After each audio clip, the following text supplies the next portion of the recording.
What's good, sports gamers, and welcome to another live tutorial where today I'll be going over with you all the passes and their purposes in NBA Live 18. Alright, let's get it. Sports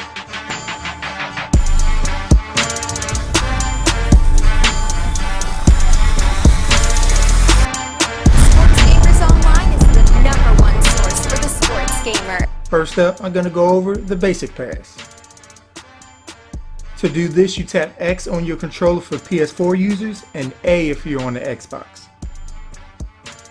Next is the lob pass. To lob the ball, you tap the triangle button on your PS4 controller and Y if you're on the Xbox.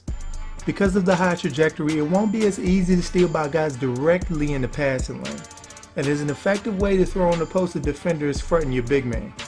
But due to it being a slower pass, defenders have a better chance of recovering on the guy you're passing to. Next is the dribble handoff.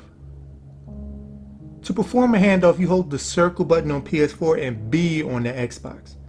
Look at a dribble handoff like it's a pick and roll, but the screen guard doesn't give you the ball until you start to turn around the corner. It transitions from a pass to a screen for the guy who you just gave the ball to instantly. Next up is the touch pass. And you pull this off by pressing X on PS4 and A on the Xbox while the ball is in the air. This gets the ball faster from the guy you're passing to the next guy. Look at it like you're loading up your pass while the ball is in the air, so you can quickly fire it off to a teammate once the first guy touches it. You usually see this when passing around the three-point line to an open guy quickly. Now for the flashy pass. To do those Jason Williams-esque passes, you double tap the circle button on the PS4 and B on the Xbox. You really only want to do them when the guy you're passing to is open, unless you're really about that life and feel like doing behind the backs in traffic. It's up to you. Next is passing to the guy closest to the rim. If you want to throw a pass to the guy closest to the rim, you simply double tap R1 on PS4 or RB on your Xbox controller. This comes in handy when you're, let's say, leading the break. You have a guy you see sprinting, but a simple pass won't do because another teammate is in the area and you're almost guaranteed it will go to him instead of the guy you want, and you don't remember his icon. This will solve your problem by targeting the guy who's closest to the rim. Next is icon passing. To icon pass, you want to hold R1 or RB on your controller, then hit the corresponding icon.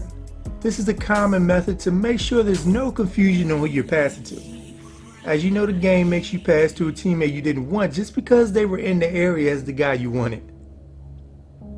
Next up is freestyle passing. Now the freestyle pass, just like icon passing, you hit R1 or RB on your controller to bring up the icons, but now instead you move the right stick towards the guy you want to pass the ball. You can shave off a half a second passing just by pointing the stick towards the guy instead of looking to see what his icon is. But like regular passing, you run the chance of a pass going to a guy you didn't want if there's two guys in the same area. Now for the bounce pass. To perform a bounce pass, you tap the circle or B button on your controller. You do this to weave passes between traffic by having to hit the ground right before it gets near the defender, making it nearly impossible to deflect. Next is the alley-oop. And to perform an oop, you just double tap the triangle or Y on your controller. And lastly, the self alley-oop. Now to perform an alley-oop to yourself, first let go of the turbo button if you're pressing it. Then hit triangle really fast, then hold square, or hold Y really fast but hold X on your Xbox controller. Then your player will begin his animation of attempting to catch the ball in midair to dunk it or do a little baby layup. Bottom line, you're going to rely pretty much on just a regular pass to get you through the game with the alley-oop sprinkled in, but each pass has their benefits over the basic one at certain times, and it's better if you know them. Sorry sports gamers, hope that helps you improve your skills or at least understand all the passes the game has to offer to you better. And stay tuned for more NBA Live content here at Sports Gamers Online, so subscribe if you haven't so you don't miss anything we put out. I'm Chris, thank you all for watching and be good y'all.